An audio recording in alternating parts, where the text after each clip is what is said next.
Good morning, children. In this video, we are going to learn 141 to 155 verbs in Hindi and English.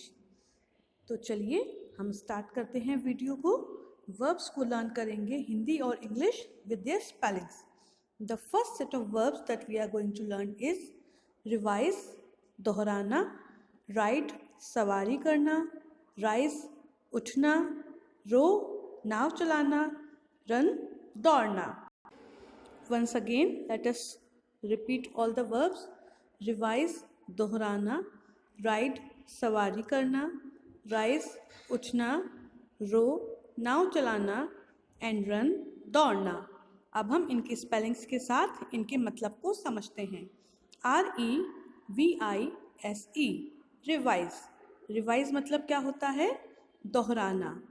जब हम कोई ऐसी चीज़ को दोबारा से पढ़ते हैं जो हमको पहले से ही याद है, उसको हम क्या बोलते हैं कि हम पर्टिकुलर टॉपिक को रिवाइज कर रहे हैं. स्पेशली ये काम हम अपने एग्ज़ाम्स के दौरान करते हैं. आपने अपना कोर्स पूरा पहले से याद करके रखा हुआ है, लेकिन during exams you have to revise the complete course. तब हम क्या कहते हैं कि हमको याद तो है, बस हमको रिवाइज करना है. That means revise. Okay. The next one is ride. अगला क्या है? अगला हमारा है राइड. राइड मतलब क्या होता है? सवारी करना. RIDE, ride. राइड मतलब होता है सवारी करना. सवारी हम किसी भी चीज़ की कर सकते हैं, चाहे गाड़ी की हो, मोटरसाइकिल की हो, या फिर किसी एनिमल की, जैसे कि हॉर्स है, कैमल है, एलिफेंट है. लेकिन उसकी सवारी करते समय जब वह चीज़ जिसकी हम सवारी कर रहे हैं हमारे कंट्रोल में होती है, हमारे अकॉर्डिंग ही चलती है. जितना तेज़ हमको चलवाना है उतना तेज़ चलेगी, वरना उसी स्पीड पर चलेगी जैसा हम चाहते हैं. तब हम बोलते हैं कि I am riding a car और I am riding a horse. ठीक है. The next one is rise. Rise मतलब होता है उठना. उठना ऊपर की तरफ. चाहे कोई चीज़ ऊपर उठ रही है, जैसे कि पानी का लेवल उठता है. डैम के बारे में मैंने आपको बताया था. डैम में जब बारिश होती है तो पानी का लेवल राइज करता है, ऊपर की ओर उठता है. उसी का मतलब होता है उठना. The easiest example I can explain is the sun. Sun भी तो सुबह उठता है, मतलब राइज करता है, तो सन भी तो उठता है, ऊपर की ओर उठता है, इसीलिए हम बोलते हैं the sun is rising. Next one is row, means नाव चलाना. रो, ROW, रो. रो मतलब क्या होता है? नाव चलाना. अब नाव चलाने का मतलब आप लोग समझ ही रहे होंगे. एक बोट होती है जिसको चप्पुओं की मदद से, जो उसके ओर्स होते हैं उनकी मदद से हम उसको चलाते हैं, तो उसको हम बोलते हैं कि नाव को हम चला रहे हैं और we are rowing. The next one is run. RUN, run. Run मतलब होता है दौड़ना. RUN, run. रन का मतलब क्या होता है? दौड़ना. अब आप लोगों को ये तो पता है कि हम दौड़ते कैसे हैं. दौड़ते हम अपने पैरों की मदद से हैं, लेकिन हम चलते भी तो पैरों की मदद से ही हैं. तो रन और वॉक, इन दोनों में क्या डिफरेंस है? वॉक हम करते हैं नॉर्मल स्पीड पर जो हमारी होती है, लेकिन जो रन होता है वो हम वॉक से थोड़ी ज़्यादा स्पीड पर करते हैं. मतलब अगर हम नॉर्मली नहीं चल रहे हैं, अपनी स्पीड बढ़ा कर चल रहे हैं, then we can say that I am running और वी आर रनिंग. ठीक है. तो चलिए एक बार इनको फिर से रिवाइज कर लेते हैं. देखो मैंने बोला ना रिवाइज कर लेते हैं, तो रिवाइज मतलब दोहरा देते हैं. तो रिवाइज दोहराना, राइड सवारी करना, राइज उठना, रो नाव चलाना, एंड रन दौड़ना. अब हम देखते हैं next set of verbs that we are going to learn. The next one is save, बचाना, से कहना, स्केयर डरना, सर्च खोजना, एंड सी देखना. दोबारा से इनको पढ़ लेते हैं एक बार. सेव बचाना, से कहना, स्केयर, इसको क्या बोलते हैं? स्केयर. स्केयर डरना, सर्च खोजना, एंड सी देखना. अब हम इनकी स्पेलिंग्स के साथ इनके मतलब समझते हैं. SAVE, save. सेव मतलब होता है बचाना. अब बचा हम कुछ भी सकते हैं, चाहे किसी व्यक्ति को बचाएं, चाहे अपने पैसों को बचाएं, चाहे हम पानी को बचाएं, चाहे हम भोजन को बचाएं. तो हम बचा किसी भी चीज़ को सकते हैं, बर्बाद होने से, ख़त्म होने से, तो हम उसको क्या बोलते हैं कि हमने इसको बचा लिया और we save that thing. The next one is say. Say मतलब होता है कहना। आपको पता है, हिंदी ग्रामर में आपने पढ़ा है कि अपनी बात किसी दूसरे को बताना, उसको हम क्या किसके माध्यम से बताते हैं? भाषा के माध्यम से। लेकिन जब हम इसको बताने के लिए कुछ बोलते हैं या कहते हैं तो हम उसको से बोलते हैं। मतलब जब हम शब्दों का इस्तेमाल करते हैं तो हम से करते हैं। से मतलब होता है कहना, SAY से मतलब कहना। The next one is square, SCARE square. Square मतलब क्या होता है? डरना। एक होता है डराना, एक होता है डरना। डराते हम दूसरों को हैं और डरते हम खुद हैं। तो जब हमें किसी चीज़ को देखकर भय लगता है, हम उसको देखकर शॉक हो जाते हैं, तब हम क्या बोलते हैं कि आई स्केयर्ड, मैं डर गया। Okay, the next one is search. Search मतलब होता है खोजना, SEARCH सर्च। सर्च मतलब क्या होता है? खोजना। सर्च, खोजना। जब हम किसी भी चीज़ को, चाहे वो खो गई हो या बहुत सारी चीज़ों में मिक्स हो गई हो या फिर हमको नहीं मिल रही है, उसको जब ज़्यादा ही बारीकी से, मतलब ज़्यादा कंसंट्रेशन के साथ ढूंढते हैं, तब हम कौन सा वर्ब यूज़ करते हैं? Then we can use the verb search. मतलब क्या है? किसी भी चीज़ को जब हम बारीकी से ढूंढते हैं तब हम सर्च का यूज़ कर सकते हैं। जैसे कि जो पुलिस डॉग्स होते हैं या पुलिस पेट्रोलिंग टीम होती है, वो जब थीफ को ढूंढती है तो हम उसके लिए कौन सा वर्ब यूज़ करेंगे? सर्च यूज़ करेंगे। ठीक। The next one is see. See मतलब होता है देखना। ये तो आपको भी पता है कि सी मतलब क्या होता है? देखना, SEEC। जब हम अपने आइज़ का प्रयोग करके किसी भी चीज़ को देखते हैं, देखते हम आँखों से ही हैं, ऑब्वियस है, तब हम सी करते हैं। तो चलिए एक बार इन सारे वर्ब्स को रिवाइज कर लेते हैं। सेव बचाना, से कहना, स्केयर डरना, सर्च खोजना एंड सी देखना। तो चलिए देखते हैं कि नेक्स्ट सेट ऑफ वर्ब में कौन कौन से वर्ब्स हैं। सेल बेचना, क्या है ये? सेल बेचना। सेपरेट अलग अलग करना। सर्व सेवा करना। सेट रखना। सो सिलना। जी हाँ, इसको हम सीव नहीं बोलते, इसको हम बोलते हैं सो।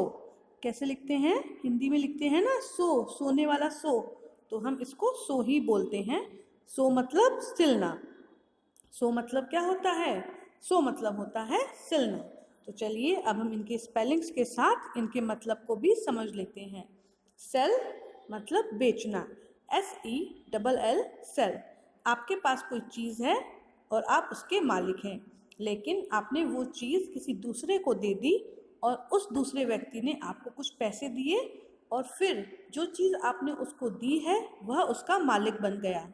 सपोज करिए आपके पास एक पेन है और आपने वह पेन अपने फ्रेंड को दे दिया और उस फ्रेंड ने उस पेन के लिए आपको रुपए दे दिए। तो अब उस पेन का मालिक कौन है? आपका फ्रेंड है। तो ये जो प्रोसेसिंग हुई है आप दोनों के बीच में, आपने अपने पेन को सेल कर दिया।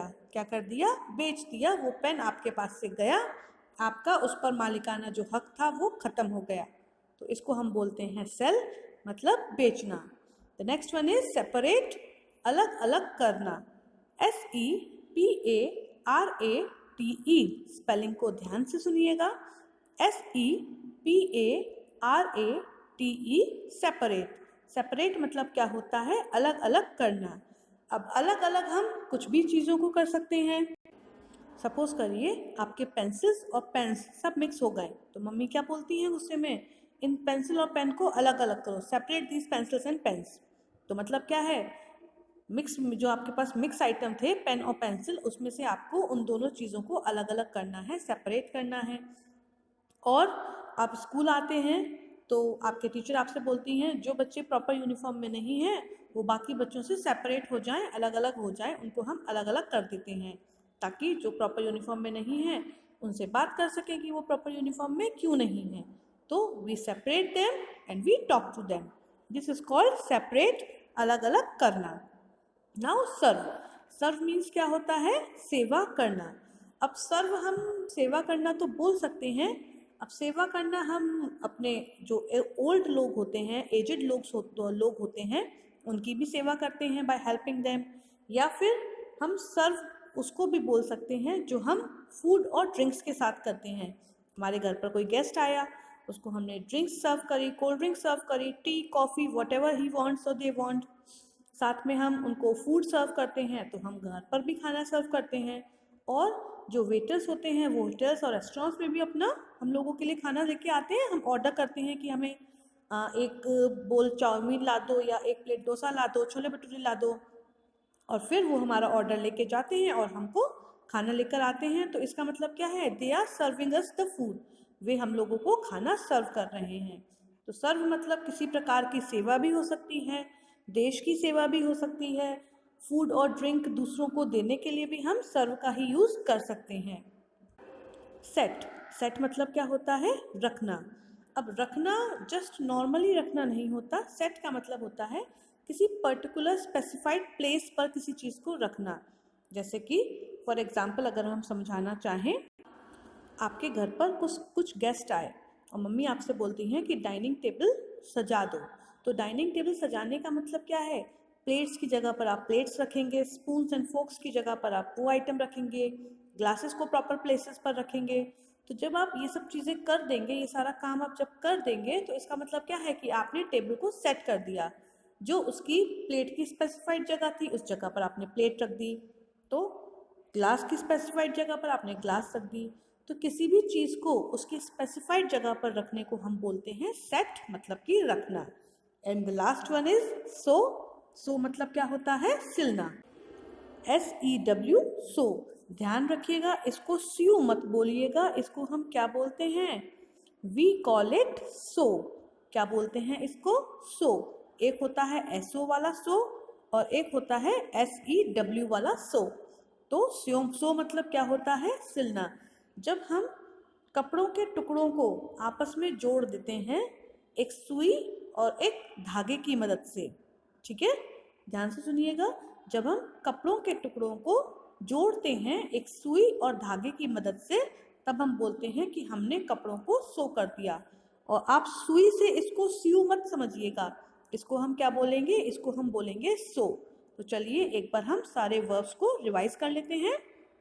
सी again the revise word came. Revise दोहराना, राइड सवारी करना, राइज उठना, रो नाव चलाना, रन दौड़ना। सेव बचाना, से कहना, स्केयर डरना, सर्च खोजना एंड सी देखना। सेल बेचना, सेपरेट अलग अलग करना, सर्व सेवा करना, सेट रखना एंड सो सिलना। और आपका होमवर्क क्या है? You all know very well कि आपको 141 से लेकर 155 तक जो वर्ब्स मैंने आज आपको लर्न कराए हैं, हिंदी और इंग्लिश दोनों ही लैंग्वेजेस में आपको नोट डाउन करने हैं। And you know how to write them. Make a partition, right here and right here. English यहाँ पर लिखनी है और हिंदी यहाँ पर लिखनी है विथ काउंटिंग। और ऊपर आप लोगों को हेडिंग डालनी है। हेडिंग काफ़ी कम बच्चे डालते हैं कि हमने वर्ब्स लिखे हैं, एडजेक्टिव लिखे हैं, और ना ही उनकी नंबरिंग डालते हैं कि वर्ब 101 to 120, कुछ नहीं लिखना, दे जस्ट स्टार्ट राइटिंग। तो ऐसा नहीं करना है। मैं एक बार फिर से बता देती हूँ कि आप लोगों को क्या क्या काम करने हैं होमवर्क नोट करते समय। Sorry for that. चलिए एक बार फिर से देख लेते हैं। सबसे पहले आपको ऊपर लिखना है वर्ब्स 141 to 155, बीच में पार्टीशन करना है, यहाँ इंग्लिश, यहाँ हिंदी, और स्टार्टिंग में नंबर्स। ये 5 काम आपको करने हैं, दैट्स इट। ठीक है, तो ये था आज का आपका homework. Good bye for now, all the best.